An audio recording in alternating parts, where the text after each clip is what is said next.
पावन नगरी हरिद्वार, जहां आने का उद्देश्य ही भक्ति है।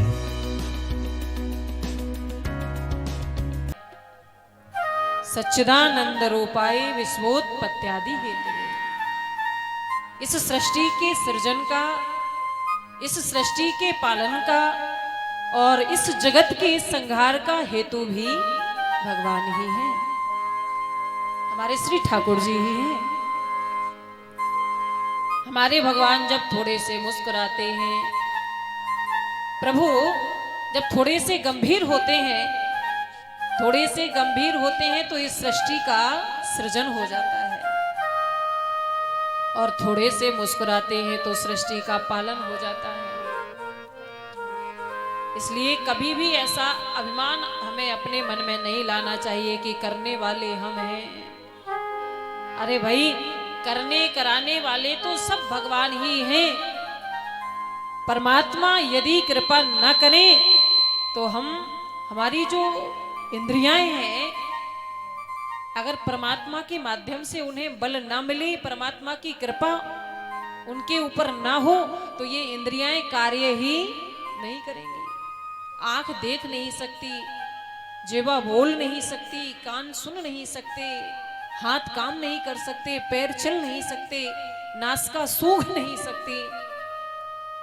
तो परमात्मा के द्वारा प्रदत्त शक्ति के माध्यम से ही ये सभी इंद्रियां कार्य किया करती हैं। तो जब थोड़े से गंभीर होते हैं श्री ठाकुर जी, तो सृष्टि का सृजन हो जाता है, और जब हमारे प्रभु थोड़े से मुस्कुराते हैं तो सृष्टि का पालन हो जाता है। और जब प्रभु थोड़ी सी टेढ़ी भ्रुकुटी करते हैं, जरा सी भी हल्की सी टेढ़ी भ्रुकुटी भगवान की हुई, तो इस सृष्टि का, इस जगत का, इस संसार का लय हो जाता है, संहार हो जाता है।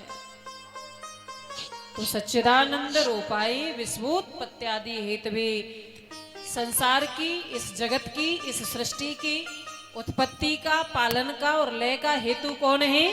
परमात्मा ही है। तापत्रय विनाशाय, आदि देहिक, आदि भौतिक, आदि देविक कोई भी किसी भी प्रकार का ताप हो, सीधे सरल शब्दों में अगर हम कहें, देखो अपने हृदय पर हाथ रख करके कोई नहीं कह सकता कि मैं पूर्ण रूपेण सुखी हूं।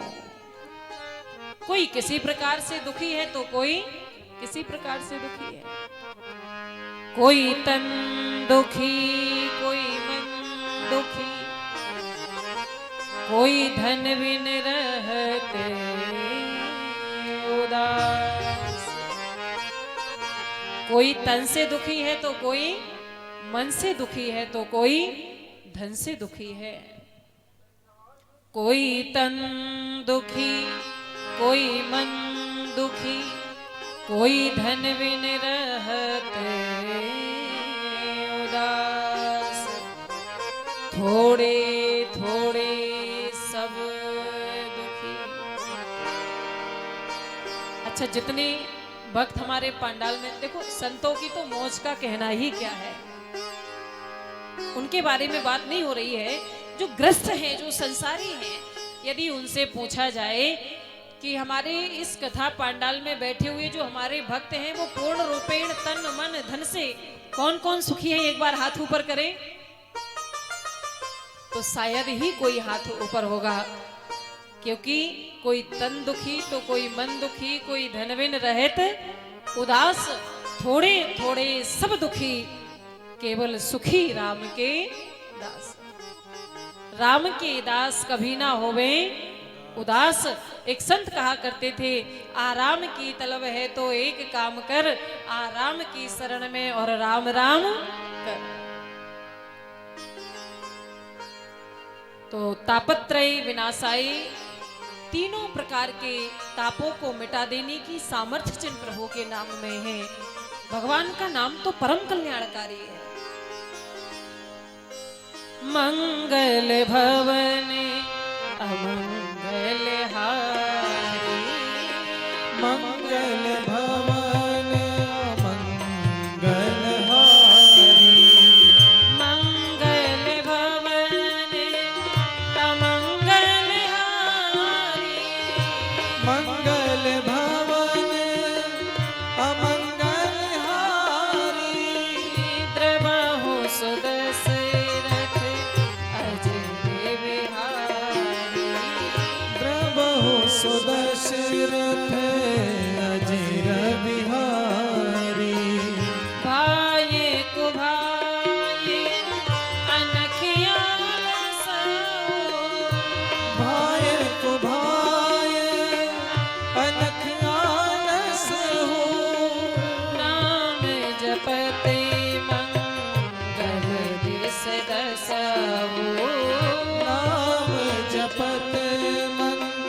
मंगल दिसि दसहु नाम जपते मंगल दिस दसहु नाम जपत मंगल दिसि दसहु।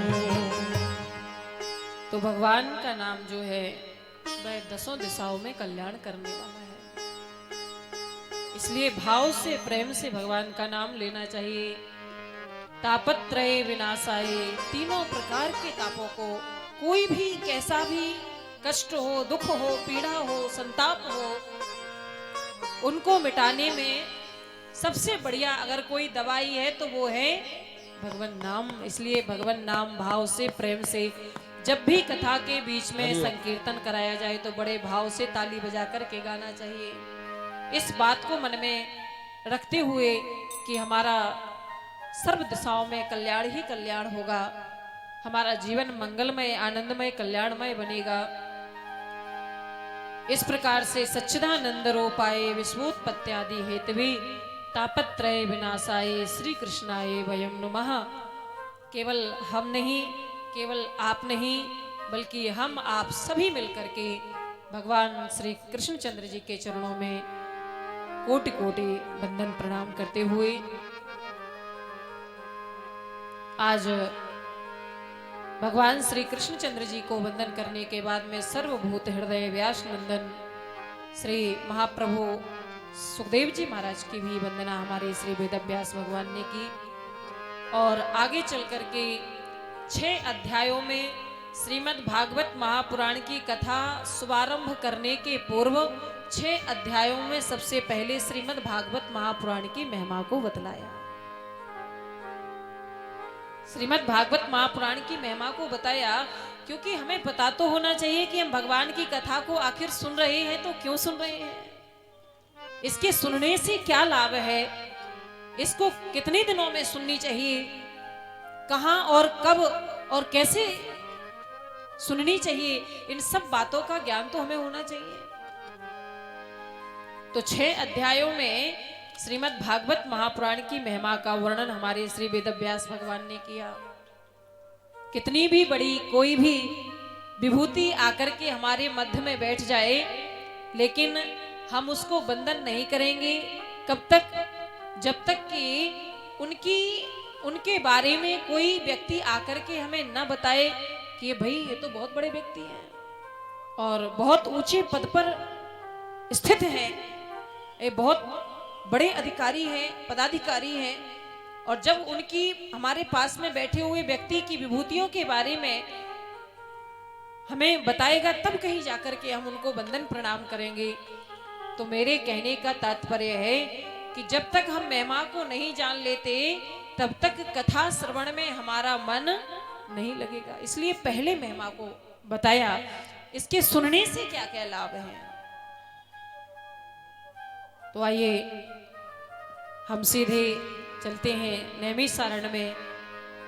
88,000 सदग्रस्त महात्मा बैठे हुए हैं श्री सौनक जी, और उन्हीं सभी महात्माओं के मध्य में महाप्रभु व्यास नंदन श्री सुखदेव जी महाराज के परम प्रिय शिष्य श्री सूत जी महाराज का आगमन हुआ। और श्री सूत जी महाराज का आगमन हुआ तो इन्होंने 88,000 सदग्रस्त महात्माओं ने सभी ने मिलकर के श्री सूत जी महाराज से निवेदन किया, हमारा हृदय जो है वह करोड़ों, हमारा हृदय जो है महाराज वह घोर अंधकार से भरा हुआ है और आपका हृदय जो है वह करोड़ों सूर्यों के समान प्रकाश से भरा हुआ है। ज्ञान रूपी प्रकाश आपके हृदय में भरा पड़ा है। सभी सौनक जी महात्मा मिलकर के आज वंदन कर रहे हैं सूत जी महाराज को। अज्ञान ध्वांत विध्वंस कोटि सूर्य समप्रभा सूताख्याहि कथा सारं मम कर्णेन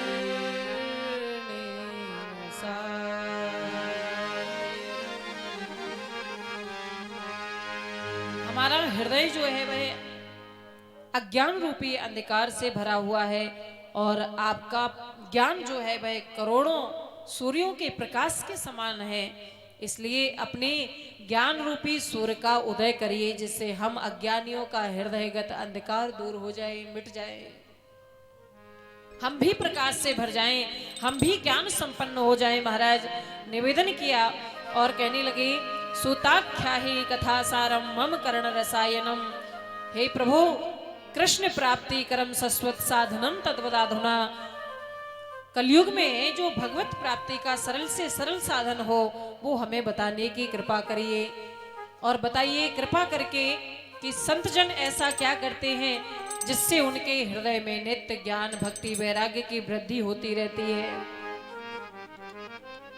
जब निवेदन किया हमारे श्री सौनक जी ने, तो सूत जी महाराज उनकी प्रार्थना पर प्रसन्न हो गए और कहने लगे, ऋषियों, आज मैं तुम्हें वह कथा श्रवण कराऊंगा जो देवताओं के लिए भी दुर्लभ है, क्योंकि मैं समझ गया प्रीति ही सौनक चित्ते ते यतो बचमी विचार्य चा।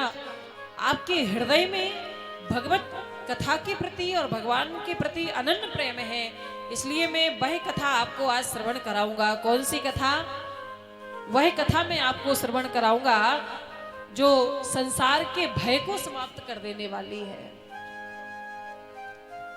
सर्व सिद्धांत निष्पन्नम, संपूर्ण सिद्धांतों का जो सार है और संसार में जो सबसे बड़ा भय है उस भय को जो मिटा देने वाली, समाप्त कर देने वाली है, ऐसी कथा मैं आज आपको श्रवण कराऊंगा। संसार में सबसे बड़ा भय किस चीज का है भाई? संसार में सबसे बड़ा भय है मृत्यु का, जबकि यह सिद्ध है कि आया है सो जाएगा, राजा रंक फकीर, एक सिंहासन चढ़ गए एक बंधी जंजीर। मौत की ना किसी से यारी है, आज हमारी तो कल आपकी भी बारी है। ये सबको पता है, जो आया है उसे जाना भी है। मुझे एक बात बताइए, हम सागर के समुद्र के एक तट पर खड़े होते हैं, तो समुद्र के एक तट पर जब हम खड़े होते हैं तो क्या हमें समुद्र का दूसरा किनारा, दूसरा तट नजर आता है? नहीं आता ना। समुद्र के, सागर के एक तट पर हम खड़े हो जाएं तो हमें उसका दूसरा किनारा, दूसरा तट नजर नहीं आता, जबकि ऐसा तो नहीं है कि उसका दूसरा तट है ही नहीं। एक तट पर खड़े होके हमें दूसरा किनारा, दूसरा तट नजर नहीं आ रहा है, इसका मतलब ये नहीं कि दूसरा किनारा है ही नहीं। हमें भले ही दिखाई न दे लेकिन दूसरा तट भी है, ये बात निश्चित है। उसी प्रकार से, ठीक उसी प्रकार से जन्म के साथ में ही मृत्यु भी जन्म लेकर के आती है। जब जन्म होता है उसी समय मृत्यु जन्म ले लेती है, लेकिन हमें दिखाई नहीं देती। और हम लोग संसार को ही सच मान करके और ऐसा विचार, ऐसा भाव मन में रख करके कि हमेशा अब हम यहीं रहने वाले हैं, ये हमारा है और हम इसके हैं, और ऐसा भाव हमारे मन में रहता है कि भाई अगर हम चले भी गए तो ये परिवार के लोग, ये हमारी पत्नी, ये हमारे बच्चे, ये हमारे माता पिता, ये दादा दादी, ये भाई, ये हमारे सगे संबंधी, ये हमारे बगैर कैसे रहेंगे। ये जो विचार, ये जो भाव हमारे मन में है, यही हमारा सबसे बड़ी ये हमारी भूल है। क्योंकि हमें मन में विचार कर लेना चाहिए कि किसी के गुजर जाने से किसी का गुजारा नहीं रुकता, किसी के गुजर जाने से किसी का गुजारा नहीं रुकता। हम नहीं थे तब भी ये संसार ऐसा ही था, और हम हैं तब भी ये संसार ऐसा ही है, और जब हम नहीं रहेंगे तब भी ये संसार ऐसा ही रहेगा। इसलिए देह अमूल्य मिली नर की, यह से कर आत्म ज्ञान यथार्थ, पेट भरे पशु पक्षी सभी इस जीवन को मत खोतू अखारत। संपत है तो दान दिया कर, या से बने तेरो परमारथ। स्वार्थ तो सब लोग चाहते हैं, लेकिन नर धन्य वही जो करे परमारथ। तो यहां पर मृत्यु रूप भय से जो मुक्ति दिलाने वाला है, ऐसा दिव्य महापुराण श्रीमद् भागवत महापुराण, जिसकी कथा में आज आपको श्रवण कराऊंगा, जिसके श्रवण मात्र से ही परीक्षित जी के मन में जो मृत्यु का भय था वह समाप्त हो गया था। और श्रीमद् भागवत महापुराण की कथा 7 दिन पर्यंत महाप्रभु श्री सुखदेव जी के मुखारविंद से श्री परीक्षित जी महाराज ने श्रवण की, और श्री परीक्षित जी महाराज की मृत्यु नहीं बल्कि वह तो 7वें दिन मोक्ष को प्राप्त हुए। तो श्रीमद् भागवत महापुराण की कथा अगर श्रद्धा भाव भक्ति के सहित में सुन ली जाए तो मृत्यु नहीं, क्या होगा, मोक्ष होगा, सीधा मोक्ष की प्राप्ति होती है। तो सर्व सिद्धांत आपके हृदय में जो मुझे प्रीति का दर्शन हो रहा है, उसका दर्शन करके मैं आपको आज जो कथा सुनाने जा रहा हूं वह मृत्यु रूप भय से मुक्ति दिलाने वाली भी है और देवताओं के लिए भी दुर्लभ है। आज आप सबको कथा सुनने का जो लाभ मिल रहा है, और हमारे झारखंड से यहाँ तक पहुंच गए हमारे सम्माननीय श्री चेतन लाल जी, हमारे शिष्य भी हैं और हमारी कथा के प्रधान यजमान भी हैं, झारखंड से यहाँ तक पहुंच गए। ये झारखंड से हरिद्वार तक आना ये बगैर प्रभु की कृपा के तो संभव नहीं था। सत्संग में आकर के बैठ जाना और भगवान की कथा का रसास्वादन कर लेना, ये बगैर भगवत कृपा के संभव नहीं है। तो हमारी कथा के प्रधान यजमान सम्माननीय श्री चेतन लाल जी, और आज हमारे सम्माननीय श्रीमती हमारी मामी जी सीमा जी, और हमारे सम्माननीय श्री सुभाष मामा जी भी एमपी से, शिवपुरी से यहाँ उपस्थित हुए हैं।